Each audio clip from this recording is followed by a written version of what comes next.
ஓம் ஸ்ரீ குருப்யோ நமக. ஆன்மீகம் பிளஸ் நேயர்கள் அனைவருக்கும் ஜோதிட குருஜியின் இனிய வணக்கங்கள், வாழ்த்துக்கள், ஆசீர்வாதங்கள். பார்வதி பரமேஸ்வரால் அருளாசியோடும் நவ கிரகங்களின் துணையோடும் இந்த அருமையான காணொளியை உங்களுக்கு வழங்குகிறோம். இந்த காணொளியில் நம்ம பார்க்க போகிறது சூரிய பகவானின் பெயர்ச்சி. இந்த சூரிய பகவான் இதுவரைக்கிலும் கன்னி ராசியில் இருக்கார். இப்போ துலாம் ராசிக்கு வரப்போகிறார், நீச்சம் அடைய போகிறார்.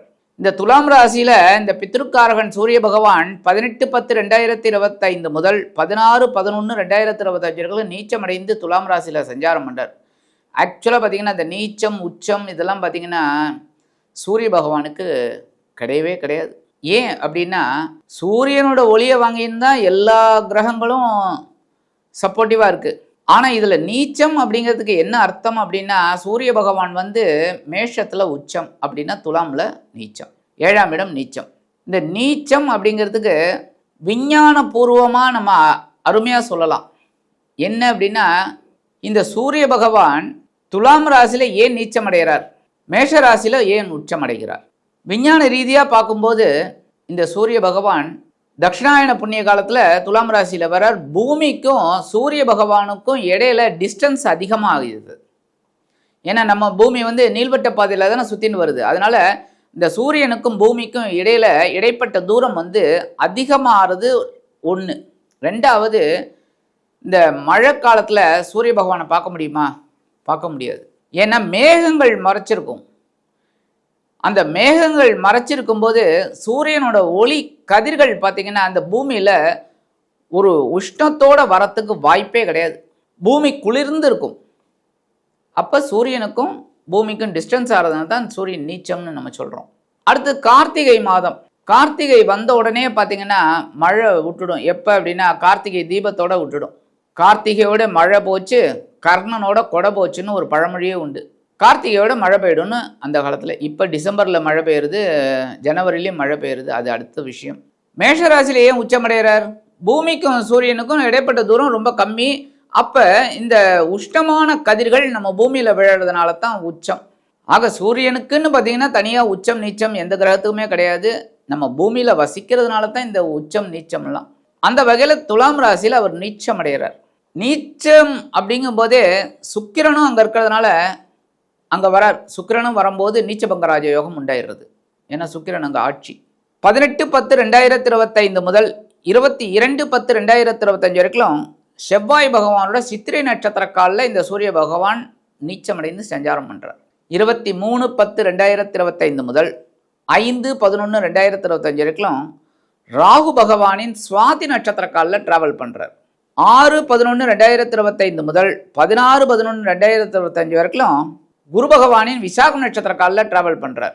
இந்த 3 நட்சத்திரங்கள் அடங்கியது தான் துலாம் ராசி. இந்த துலாம் ராசியில் தான் நீச்சம் அடைந்து சஞ்சாரம் பண்ணிட்டு இருக்கார். சஞ்சாரம் பண்ணிட்டு இருக்கிற குரு பகவான், சஞ்சாரம் பண்ணிட்டு இருக்கிற சூரிய பகவான் எந்தெந்த ராசிகளுக்கு என்னென்ன மாதிரியான பலாபலன்களை கொடுக்க போகிறார் அப்படிங்கிறத நம்ம பார்க்க போகிறோம்.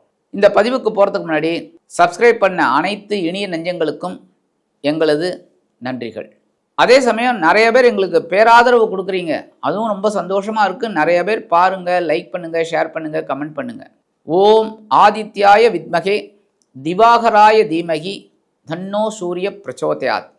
இப்போ இந்த பதிவுக்கு போகலாமா? அன்பான துலாம் ராசி நேர்களே, இந்த அருமையான காணொலியில் நம்ம பார்க்க போகிறது அற்புதமான சூரிய பகவானின் பெயர்ச்சி. இந்த சூரிய பகவான் உங்களுக்கு லாபாதிபதி. சாதாரணமாகவே சர லக்னத்துக்கு தான் 11ஆம் இடத்து அதிபதி பாதகாதிபதி. நிறைய பேர் அந்த ஒரு டவுட் இருக்குது. லக்னத்துக்கு தான், ராசிக்கெல்லாம் ஒவ்வொன்றா எடுத்திங்கன்னா ஒரு கிரகமும் சப்போர்ட்டிவ் கிடையாது. நவகிரகமும் நமக்கு வில்லன்கள் தான் அப்படிங்கிற மாதிரி தான் நம்ம யோசிக்கிற மாதிரி இருக்கும். உங்களுக்கு ராசி தான் சரராசி. 11ஆம் இடத்து அதிபதி அவனுக்குண்டான வேலைகளை உங்களுக்கு செய்வார். அப்போ சூரிய பகவான் 12 இடத்துல எங்கே இருந்தாலுமே உங்களுக்கு நல்லது பண்ண மாட்டார் அப்படின்னா அப்புறம் என்ன இருக்குது? கண்டிப்பாக லாபாதிபதி எந்தெந்த இடத்துல இருக்காரோ கண்டிப்பாக அதற்கு உண்டான பலன்களை உங்களுக்கு கண்டிப்பாக கொடுப்பார். இந்த லாபாதிபதி இது வரைக்கும் எங்கே இருந்தாலும் உங்களோட விரயஸ்தானத்தில் இந்த செலவுகள் அதிகமாகச்சு இல்லை? ஆச்சா இல்லையா? கண்டிப்பாக ஆச்சு. நிறைய பேருக்கு மருத்துவ செலவுகளும் வந்திருக்கு. சில பேருக்கு எதிர்பாராத பயணங்கள், சில பேருக்கு இடமாற்றம், வீடு மாற்றம், ஒவ்வொரு நாள் நடந்திருக்கு. அதுமாதிரி தொழில் வியாபாரம், திடீர்னு ஒரு வெளிநாட்டு பயணங்களை மேற்கொண்டீங்க, எதிர்பாராத செலவுகள் வந்துதா இல்லையா? குழந்தைகளுக்காக கல்வி செலவு, ஏதோ ஒன்று விரயம். அந்த விரயஸ்தானத்தை விட்டு விலகிய சூரிய பகவான் இப்போ எங்கே வர்றாருன்னா உங்கள் ஜென்மராசிக்கு வந்து நீச்சம் அடைகிறார். சாதாரணமாகவே துலாம் ராசியில் நீச்சம். ஏன்னா உங்களுக்கு ராசி இந்த சனீஸ்வர பகவான் உச்சம்ங்கிறதுனால. அப்போ இந்த லாபாதிபதி நீச்சம் அடையும் போது நம்ம எதுலெல்லாம் கவனமாக இருக்கணுமோ அதிலெல்லாம் கவனமாக இருக்கணும். லாபம் வரத்துல வாய்ப்பே இருக்காது. தொழில் வியாபாரத்தில் நஷ்டத்தில் போகிற மாதிரி வரும். அப்போ என்ன பண்ணணும்? நம்ம கவனமாக இருந்து அதை எப்படி பாசிட்டிவாக கொண்டு போகணுங்கிறத பார்க்கணும். அதுமாதிரி உத்தியோகத்தில் வேலைபளு அதிகமாகும். அதுக்காக இந்த வேலையை விட்டுட்டு இன்னொரு வேலைக்கு போக முடியும். அங்கே பார்த்தீங்கன்னா அதுக்கு மேலே இருந்ததுன்னா, அதான் ஒரு பழமொழி சொல்லுவாங்க, கொடுமைன்னு கோயிலுக்கு போனால் அங்கே 2 கொடுமை ஜிங்குன்னு ஆடிச்சுன்னு. அதுமாதிரி இங்கே ஒரு பிரச்சனை அப்படின்னு சொல்லி இந்த உத்தியோகத்தை விட்டுட்டு வேற ஒரு உத்தியோகத்துக்கு போனால் அங்கே ஒரு பிரச்சனை இருந்ததுன்னா நீங்கள் என்ன பண்ணுவீங்க? வேலை விட்டு மாற்றிட்டே இருப்பீங்களா? முடியாது. அதனால் வேலைபளு அதிகமாக இருந்தாலும் எந்த மாதிரி செய்யணும், எதை முன்னுரிமை கொடுக்கணுங்கிறத பாருங்கள். கண்டிப்பாக ஒரு சக்ஸஸ். சாதாரண துலாம் ராசி என்பர்கள் எவ்வளவு கஷ்டப்பட்டாலும் அப்படியே இந்த தீட்ட வைரக்கல் மாதிரி வருவீங்க. அப்போ நீங்கள் இதெல்லாம் வந்து யோசித்து அந்த லாபத்தை எப்படி கொண்டு வரணும், உத்தியோகத்தில் வேலைபளு இருந்ததுன்னா அதை எப்படி சமாளித்து நமக்கு உண்டான வேலைகளை செய்யணுங்கிறத யோசிக்கணும்.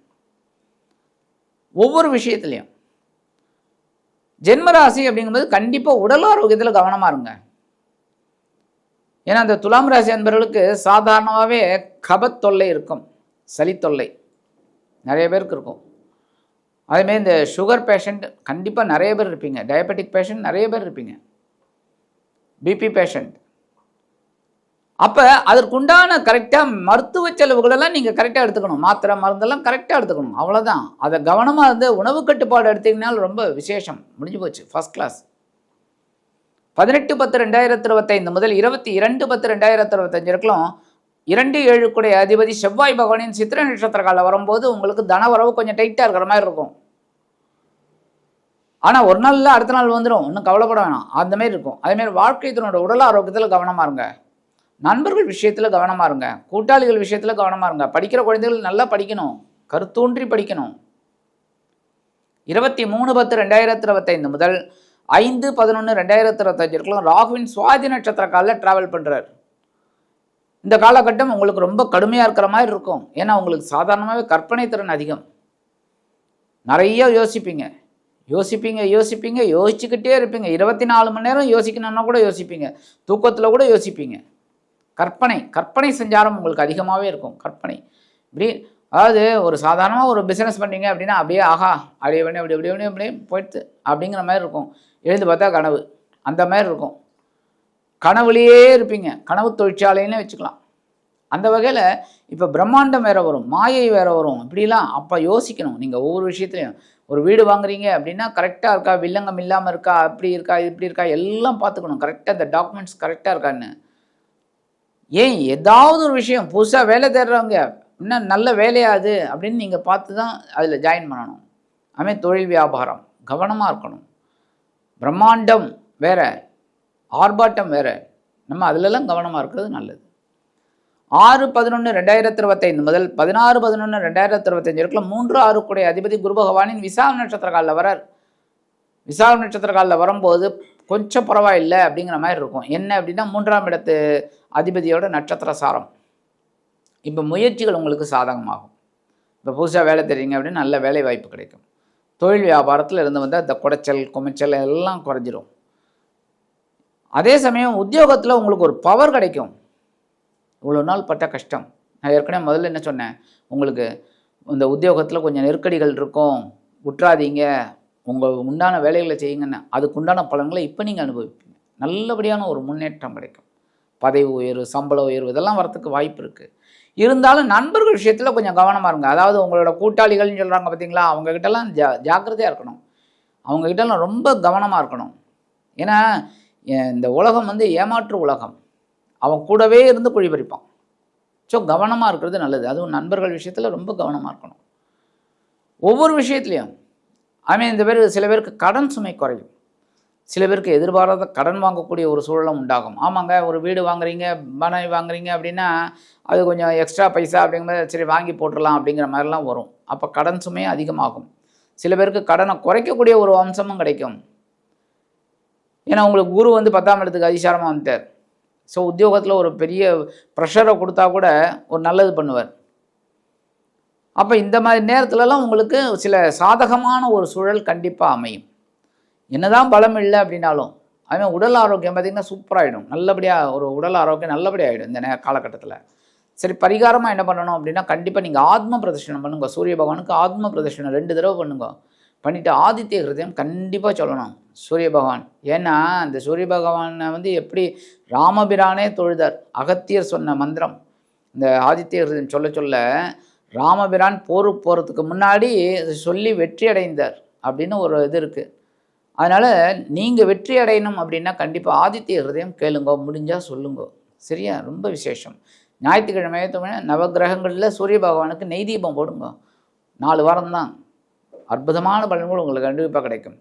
ஆக இந்த சின்ன பரிகாரம் நீங்கள் பண்ணிங்கனாலே இந்த துலாம் ராசி அன்பர்களுக்கு லாபாதிபதி நீச்சமடைந்து உங்கள் ஜென்மராசியில் சஞ்சாரம் செய்தாலும் அதி அற்புதமான ஒரு பலன்களை வாரி வழங்குவார் என்று கூறி விடைபெறுகிறேன். நன்றி, வணக்கம். மீண்டும் ஒரு அருமையான பதிவில் நான் உங்களை மனமகிழ்ச்சியோடு சந்திக்கிறேன். வாழ்த்துக்கள். வாழ்க வளமுடன்.